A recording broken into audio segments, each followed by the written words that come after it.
You are about to experience a piece of Denise. This week's episode, my love for all things NSYNC and Justin Timberlake. Stay tuned while I tell you how it all began.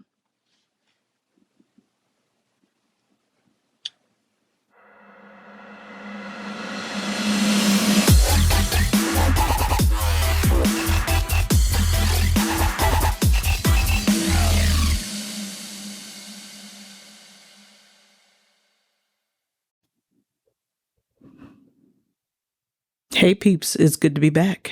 So I have done a whole lot this summer, but the highlight has been seeing JT in Tampa with my sister. It's one of my favorite things to do. I don't get to see him all that often, so I knew when he went on tour, I was going to pick a city and be there in the first leg. But I think the thing that entertains me most has been linking up with other JT fans and talking about all of our great experiences and things that we remember and how we all became fans. And so that gave me the idea to do this recording and go over everything that I remember about being a JT fan. And an NSYNC fan. So let's get into it. I know that 2 days ago was the 26th anniversary of seeing NSYNC in concert on the Disney Channel, which I think is the funniest thing ever, especially since that would mean at the time I was 10 years old. So I had always been trying to figure out just how old I was at that time. And now I know. It's been 26 years. And the anecdote about that for me that I always find funny is that when I was younger, I wasn't allowed to kind of just watch and do anything. So my mother was very strict about what we watched, about what we read. She had to see what it was. If she didn't know, there was no pulling the wool over her eyes. And my mother was a stay-at-home mother for many years. She worked off and on, but for the most part, when I got home from school, she was there. She wanted to go over with me the things that I bought at the book fair, and she put an eye on everything that I was taking in. So as a result, the only thing that I could watch was the Cartoon Network, the Disney Channel, and Nickelodeon.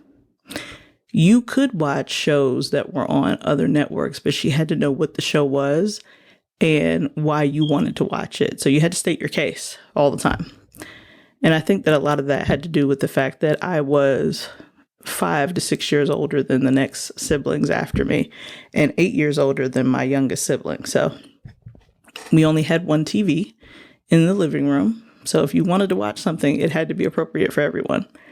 And as a 36, 37-year-old woman, I get it, especially when my nieces and nephews come over. So I can understand it. But I always like to tease her about, she's the reason that I was introduced to NSYNC in the first place. Because what used to happen is that I would get off the school bus, I was about 10, so it's elementary school. And I'm racing home. We're getting ready to do the Disney Channel block, which included Tailspin, Darkwing Duck, DuckTales, and Chip 'n Dale's Rescue Rangers. If you weren't on that, I don't know what you were on. So I never missed it.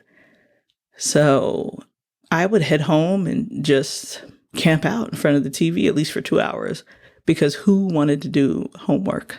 No one. And I was definitely putting off long division as long as I possibly could. So, So what they used to do is in between TV shows, they would run the US version of NSYNC's I Want You Back video. Now, I don't know anything about these dudes, okay? I just knew that, man, this video is great. They had great track suits. It was very 90s, okay? But, I always saw the video like before or like a little after they put the little description down, like who the artist was, what the album was. But either way, these weren't things that I was going to know anyway.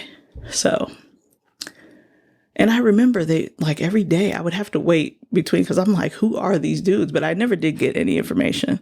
But I know everything there is to know about that video. So I thought that was fun. And I remember going to school, and my friend Rachel at the time had said, you know, she had gotten into a new group and she's going to see them. Her parents are going to take them to a concert, and she's going to see this group. And I, you know, that kind of went in one ear and out the other. My parents were never going to take me to a concert. My mother is not into a bunch of people in a small area. So it wasn't going to happen. We didn't have the extra money anyway. So I tended to be a bit jealous of Rachel because her parents had extra money for her to do those things, which is cool. But it didn't occur to me until the concert promo started running that, hey, these are the guys that you were seeing in that video.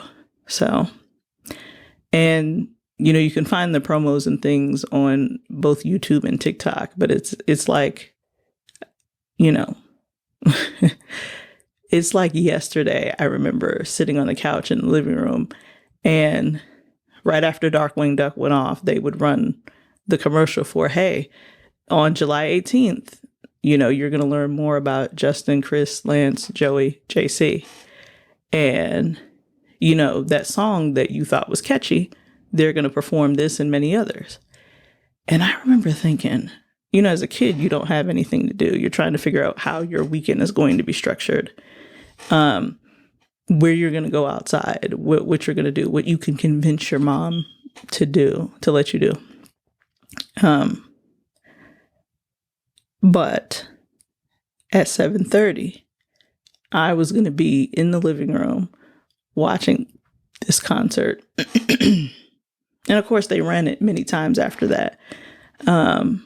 It's sad that they don't have that on Disney Plus. We need to start a campaign and get a bunch of stuff on Disney Plus. That's not there, but you know, what have you. Anyway, I remember it like it was yesterday. Baggy clothes, a lot of camouflage, a lot of jumping, dancing. And I just knew that this was going to be my obsession for the foreseeable future. How long that foreseeable future was, I wasn't ready for. And I don't think my parents or my siblings, you know, were prepared for that either. But I remember it. I remember Justin walking out on stage, and he had platinum blonde hair and these light blue pants that were way too big. Everything was super baggy. And I remember thinking, boy, that's the man I'm going to marry. Well, you know, of course, he obviously wants 10-year-old me. So, but I did everything I could to try to learn all of the dance moves and all of that. And then I think after that, I saw them on the Fox Family Network, where they had done a kind of pay-per-view concert, but then they ran it for everybody to see. And I used to run that back several times. And my friend Rachel, my parents never let me borrow things from people. And I think that had to do with the fact that I was not good at taking care of things. So they didn't want to have to replace things from other children. But my friend Rachel, bless her heart, she let me borrow that album. And I was able to buy a portable CD player. And, you know, the rest, as they say, is history. So it's so entertaining to me that I wore that album out, had to have it, wore it out. And so I was able to, once they figured out that I was listening to this girl's CD, I was able to buy my own from Media Play. And most of y'all don't even know what that store is anymore. Goodness, do I miss Media Play. We need more of those around. So anytime that I could see them on TV, I absolutely tried, which is hard when you can only watch Nickelodeon, Disney Channel, or Cartoon Network. But thank goodness my friend Rachel kind of filled me in. And so I went into my preteens like wanting to buy every magazine that had their face on it. I wanted to wallpaper my wall. And my parents were totally against it. If we let her, we'll never see the wall ever again. So, no well. But by the time they came out with No Strings Attached, I was a full-fledged teenager. So 13, 14, somewhere in there. And I had to pre-order No Strings Attached because the hype around them had gotten so big. And so I'm talking about, I'm surfing to see, talk show interviews that they're on. Anything that they could be, this is obviously stuff I'm not supposed to be watching, but anything that I could see them on, to hear them talk, to hear their thoughts. They seem so grown to me at the time. But of course, you're looking back as a 36-year-old and you realize that they're really all just kids, barely out of high school, and some of them not even out of high school. So there you go. So we pre-ordered No Strings Attached, and I don't think I told my mom. So I had walked to the store and came back with my album, and I did my part to send them to the 2.4 million that they sold that week. And I am very proud of that. 100%.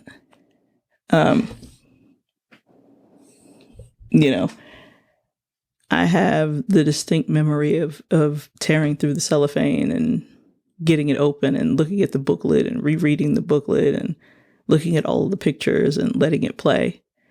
And shout out to my grandmother for always making sure I had enough money to buy the items that I wanted to buy. Luckily, she liked media play, so that helped. So I had the CDs, and I had those going in heavy rotation. And as a person looking back on this experience, it's a big deal because this was the first thing that I was allowed to pick and choose on my own, I read certain things that were for children and things that were approved, but this was the first thing that I said, I like this and I want to indulge in this. And my mother had listened to the album and she watched a bit of the show and she was like, okay, this is fine. Which is interesting because some of the songs that they perform, like Giddy Up, was probably not as appropriate for your 10-year-old as she may have early on envisioned. But, luckily they weren't performing that when she was watching. So everything went according to plan. I think the biggest catalyst for me has been TRL. I was so sad when TRL went off the air because at the time that I was a teenager, my mother kind of started working. And so I was able to watch things that she probably wouldn't have wanted me watching. And so I got into music videos after my cousin came to visit. And she was older than me, not by much, but she was enough older than me that she was into watching BET and MTV. So I used to watch TRL with Carson Daly, and they were on it quite frequently, and I never missed it. So that's how I knew, you had to go and pre-order the album for No Strings Attached, and I got to see all of their performances and learn all of the dance moves. So when No Strings Attached came out, I had all of the dance moves down. I still kind of do, but that's a story for another time. And I just, it was very hard to kind of explain to people this is my favorite group because people didn't get it. Oh, you're one of those who likes a boy band. I mean, yeah, but they're actually pretty talented. So, but you couldn't explain it to people. And in middle school and high school, you had to fit in. So a lot of people tried to pretend like they didn't like some of the music that they liked. not me. So maybe that was my downfall. Who knows? Anyway, they were with me all throughout, a hard transition in my life, middle school and then into high school. And then they dropped the Celebrity album in 2001. I was like a freshman in high school and I was like, yes, more music.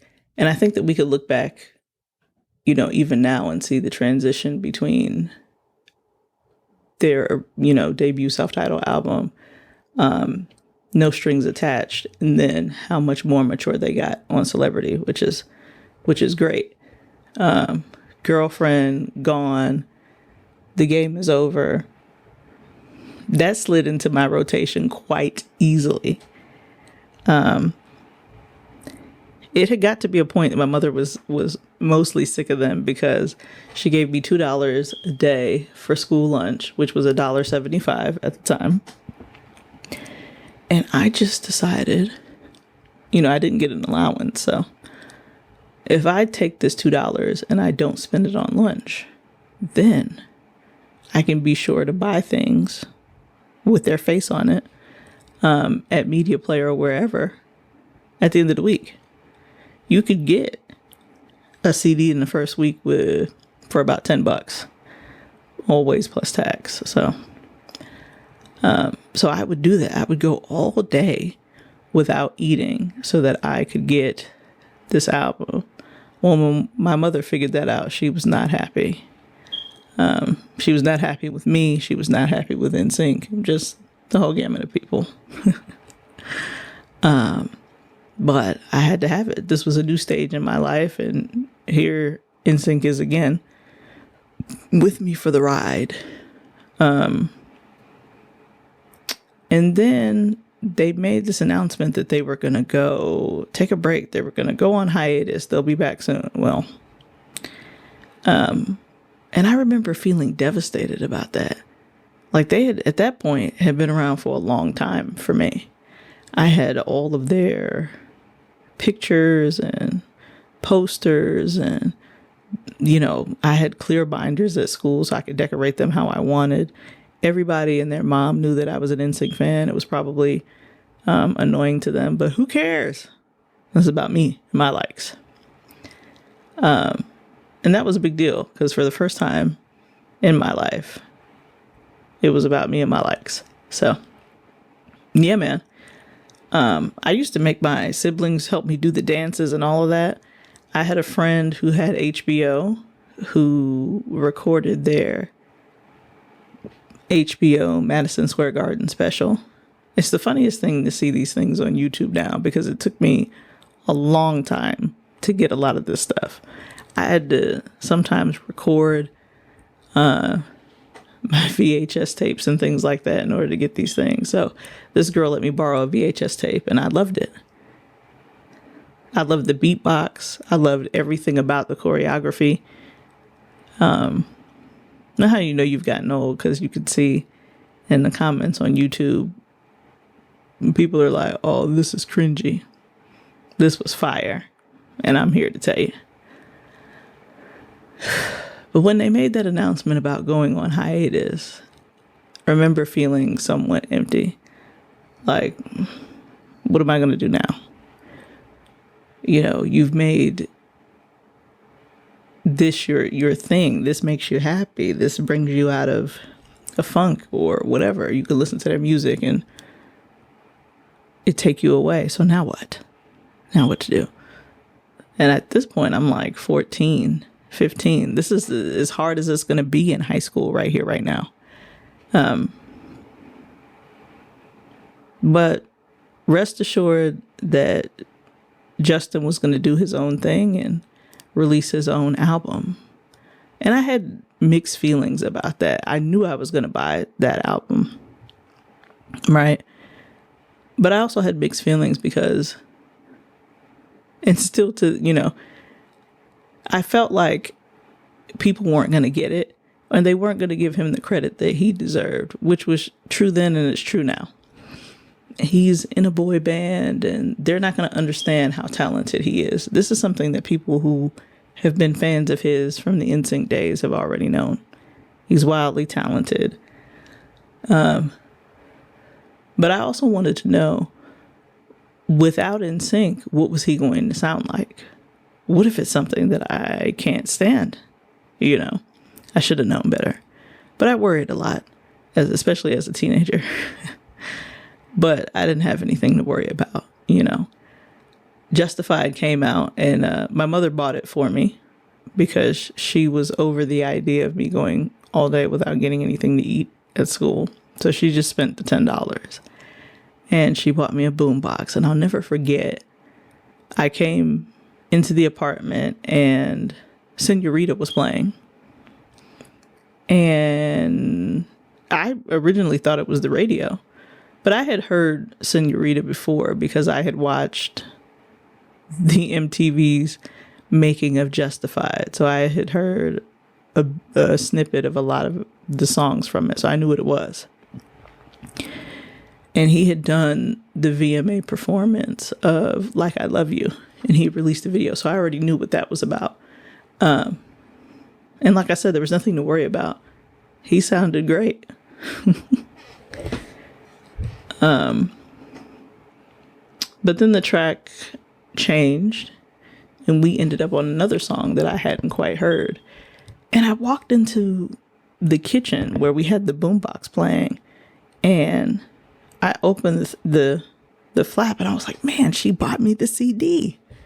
She was like, yeah, because when I give you lunch money, you need to just buy lunch. So shout out to her again for that. And there was another thing that I added into rotation. It sounded very uniquely him. I was worried for no reason. And people often ask me, like, what are your favorite tracks from each album?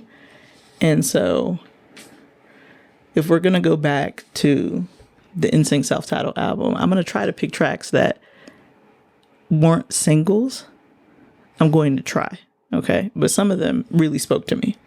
So for the self-titled album, I'm going to say, I Just Want to Be With You. Man, there's something about watching them perform that song too, both on the Disney Channel concert and the pay-per-view concert. They dance and they ass off. And you, listen, you can't tell me nothing about no other boy band. I don't want to hear nothing about that. Giddy Up. That song is fantastic. Fantastic. I think it should have been a single, but what do I know? I Want You Back, obviously, because that's what brought me in to the fold. And then You Got It. So those are the four from the self-titled album. If we want to talk about No Strings Attached, I would say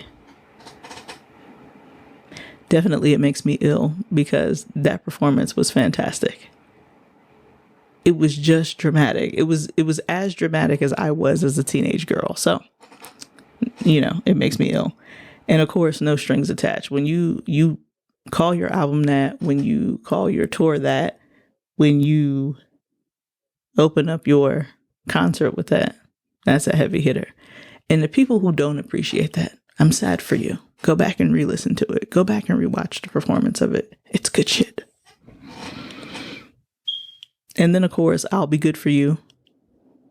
And I Thought She Knew.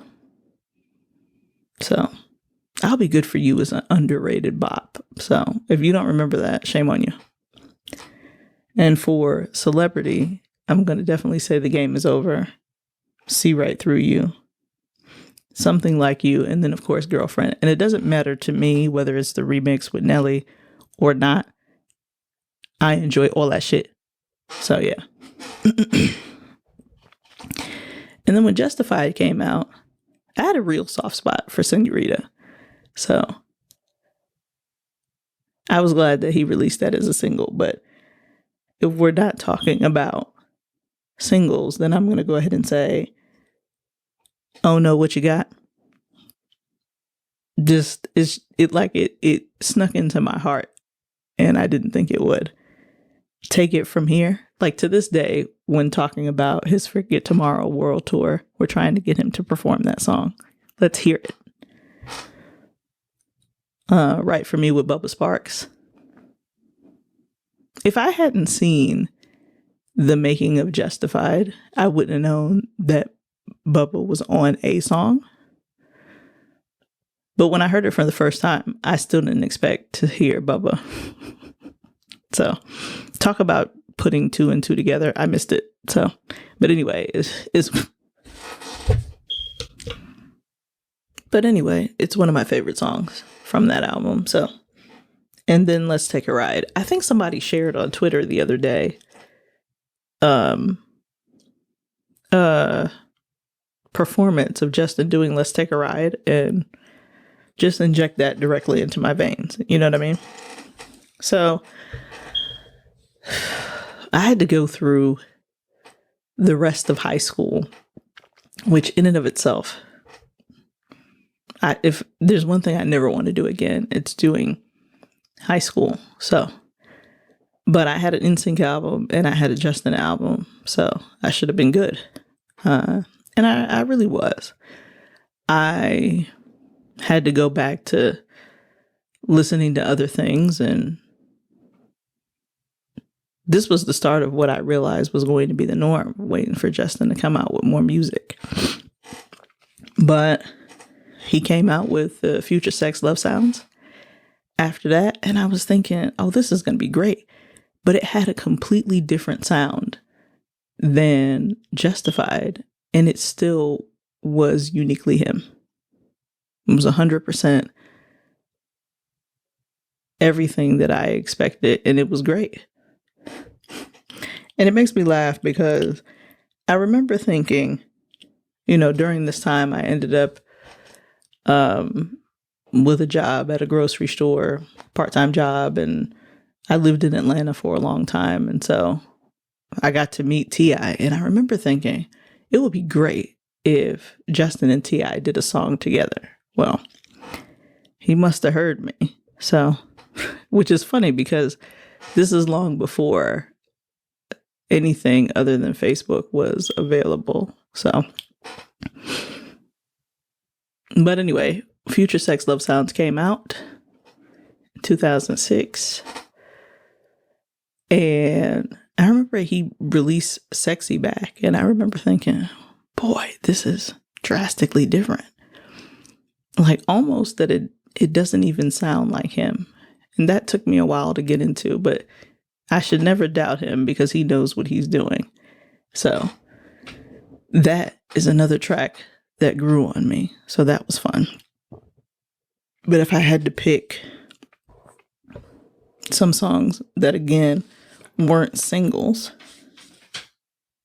and again, let me tell you how much I love my love, I would have to say the opening track, Future Sex Love Sounds. That should have definitely been a single. And I feel even more strongly, having come from the tour and seen him perform that live. So definitely more of that. Chop Me Up with 3 6 Mafia. There's not a person that I've met that may not have been an NSYNC fan or a JT fan that didn't love that song when I played it for him. And it was my favorite thing to get people captive and be like, I'm going to play this new album. And then they'd be like, yeah, that's pretty good. Grudgingly, they would tell me that I'm right. And I am right. Summer Love spoke to me. Didn't everybody want a Summer Love? And it was nice seeing him perform that as well when he was on tour. And Damn Girl with will.i.am. He knows how to do a collaboration, and I love that. I'm here for all collaborations with whoever in JT. And I think another reason that I cherished a lot of these albums was because I didn't have the money to go on tour like other people did. And it seemed like everybody around me had money to go to a concert or a show. And to this day, I've never seen NSYNC all together. That's why when the one night only show happened in LA and they came out you should have heard the guttural scream that I let out, because I would have paid my younger brother to see that happen in real time. So here's to hoping to a reunion so I can get to see that. But, you know, he had done the Justified tour, the Justified strip tour with Christina. And those are two people I would have also paid my other brother to see. But it wasn't in the cards for me. So, Future Sex came out, and I would have loved to go to see that when he came to Atlanta. But there were other things going on in my life, and I didn't get a chance to do that. So I'm very sad about that. And even as a older person looking back, I should have moved some stuff around. So, in the years coming up, I met a new group of friends or whatever, and they were all about new experiences and going to concerts. And so we had heard that he was going to put out another album, The 2020 Experience. And it had been 6 years. And, you know, I had watched him in several movies and several shows, and I think he's a fantastic actor. Fantastic. But I think there was a general consensus that, he's doing acting now, so he's not going to do any more music. And I think I probably would have leaned into that if I didn't know creative people, if I didn't know people who create different things in different ways. They float away from it. They always float back. So when it was announced that he was going to do the 2020 Experience, I was like, oh, this is going to be good. And it was. To me, everybody knows it's a 2-part album, but to me, that is still my favorite album. And everybody asks me, which part do you like the best, part 1 or part 2? And my answer is yes, I enjoy it all. Thank you. So, but I remember this is after, 2013, so about 11 years ago, so I'm not in school anymore. I'm working full time, and here he is for another era of my life. Anytime I look around, he's there. I always tell people that are new in my life, JT's been around in my life for a long time, so he's probably always going to be there. So probably get used to that. But I had a friend. She was a huge Backstreet Boy friend, but I mean, there's no accounting for taste. No, I'm kidding. But she said to me, I think he's going on a limited tour. So we're like scouring the internet now, because the internet is definitely a thing now. And somebody always knows something that you don't know. And sure enough, they were talking about a stadium tour. And I was like, man, I have to have money to do this. And luckily for me, I got my tax return back from the IRS. The one time that they came through for me when I needed them to come through for me, the money hit my account and I was able to buy floor seats to the Legends of Summer tour. But it was a limited, tours, 14 dates, right? And I thought there was only one leg, and he wasn't coming to Atlanta. So we had to, fly to Baltimore to see him at M&T Stadium. And mind you, this is his 3rd album on top of the 3 albums that he did with NSYNC. And this is my first time seeing him live. So I was super excited, and it did not disappoint. I think my favorite thing was watching people's faces, near me and my friend, because they assumed that we were there for Jay-Z. And I knew all of the words to every song. I was there for also Jay-Z. So, but it's very clear that they didn't think I knew any of the words to the JT songs, but I was there for all of that. It was so great to see him in person doing his thing. And there's something about watching somebody who is very talented at what they do, very adept at what they do, and loves what they do. You can see it on their face. There's no faking that. So there are a lot of people that'll tell you that he's not as talented or he's blah, blah, blah. They don't know what they're talking about. So we raced out. We flew to Baltimore. We rented a car, and we stayed with some family in Virginia. So we were driving across state lines, and it was a very adventurous time. I'll never forget it. And I thought that was probably the only time I would get to see him, you know. Then I was dating this guy, and I had a bad breakup, and there was a period where I went through a very depressive time. So I was kind of just going to work and going home. And I didn't know that there was going to be a part 2 to the 2020 experience. And so he released another 10, 12 songs.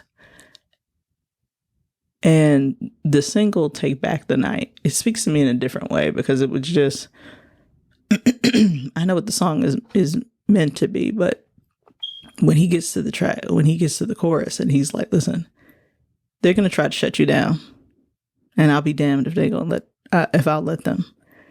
It was like, okay, it's time to do something different and get up and get back out there. So I am happy that he was there to walk me through that. And that's really the only thing I remember about that breakup. That's when the 2020 experience part 2 came out. And then, of course, he did what he always does. He disappeared. You know, went back to living life and doing movies and things like that. And so at this point, you should be used to it. So Justified came out in 2002. Future Sex came out in 2006. You know, 2020 Part 1 came out in 2012 and Part 2 in 2013. So after giving y'all a double album, he's going to go off and do his own thing. I respect it, you know. So in 2018, he did Man of the Woods. And a lot of people tried to say that that was like a giant departure from who he is. It's actually not anything like that. And he does have a lot of the same producers on it that he has on all the rest of his albums. So that got a lot of hate from people who I think were only just now opening up to him during his Future Sex 2020 experience thing. They tried to make it seem like he slighted them in some sort of way, but I enjoyed it. I think it's important to, as an artist, to grow and mature and try different things. And a lot of people don't want you to do that. So that's what a lot of people's issue is. So, but always listen to the music and give it a chance for yourself. And that brings me to everything I thought it was. So I think we left off with Future Sex. So I'm going to go back to part 1 and tell you all of my favorite tracks that weren't singles. So part 1, I'm going to say Don't Hold the Wall and Tunnel Vision. Those two hold a special place in my heart. And if anybody gets a chance to see my Apple replay, you'll see what I listen to the most. Spaceship Coupe, that should have been a single. I'm going to tell you that right now, because people were eating that up. And then That Girl. So I'm going to figure out how to, if and when I do get married, I'm going to figure out how to use that as a walk down the aisle song. My sister keeps trying to talk me out of it, but I think we can do it. I think I brought her around. I think we can do it. So For part 2, I'm going to go with Cabaret and Murder featuring Jay-Z, and then Drink You Away and Amnesia. Amnesia should have definitely been a single. But I'll tell you, I'll never get over the fact that he performed Drink You Away with Chris Stapleton at the CMAs, and people could not believe that he was at the CMAs. I always think that's weird, but whatever. He's a man from Memphis, so yeah. But anyway, then Man of the Woods, Midnight Summer Jam.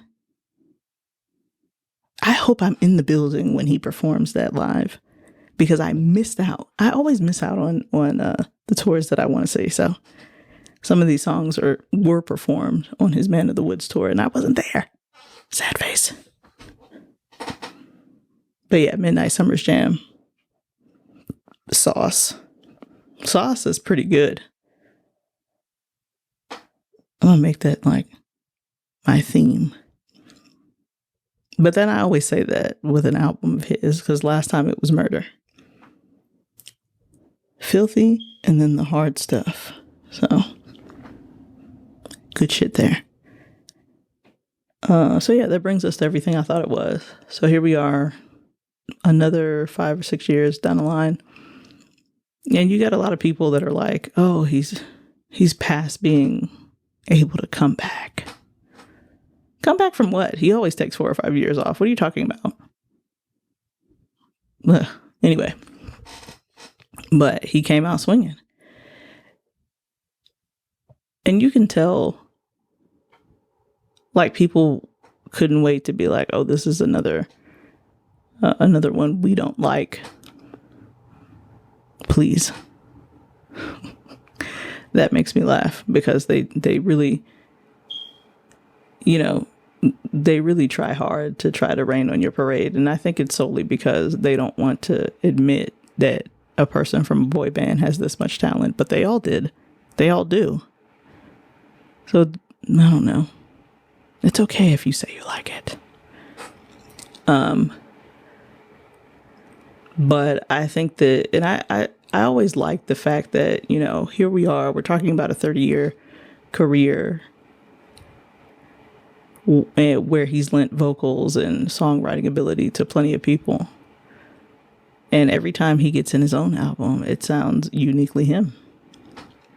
But much more mature than when you first heard him,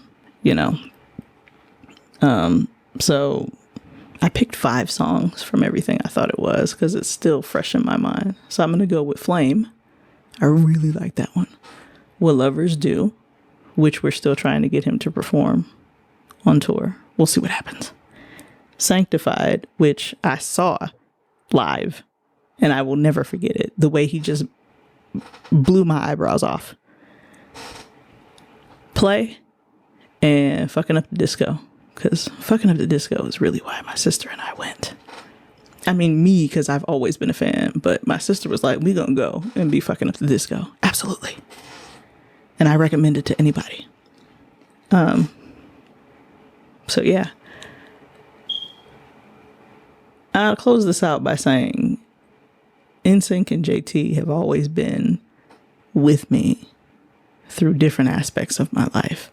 Good, bad, up, down. They've always been there. And when I went to his show in Tampa on June 14th, he made this speech where he was talking about, a lot of people say that they grew up with me. And I remember thinking,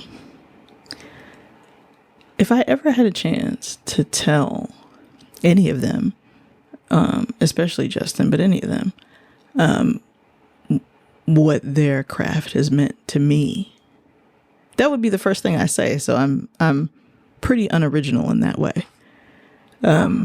But it's very true. From 10 to now, he's been with me every step of the way. And he always says, it's actually the other way around, and I grew up with you. You can't say that if you're older than me, but You know, I don't know, you know, what other coping mechanisms I have with life besides turning on some music and floating away. And that person usually is Justin or NSYNC. But luckily for me, I don't have to find out. And if you've been to any of his shows or any of his shows recently, you know the man still got it. So all of these people that are talking about, oh, he's in his 40s, blah, blah, blah, blah, blah, blah, ageism, blah, blah, blah, ageism. That man has still got it. He's still dancing. He's still singing. And I can't wait to see him again when he comes near me in November. Because in the end, I have to make up for missing out on all of these things. So, shout out to NSYNC, shout out to Justin. If you all want to show up to the show on the 14th, I'm not mad at it. But it always entertains me to look back on some of the footage from the Disney Channel NSYNC in concert footage and be like, yeah, I remember exactly where I was. And I can put my finger on when, as my friend joked, when my life was ruined. But not really. So, that's me.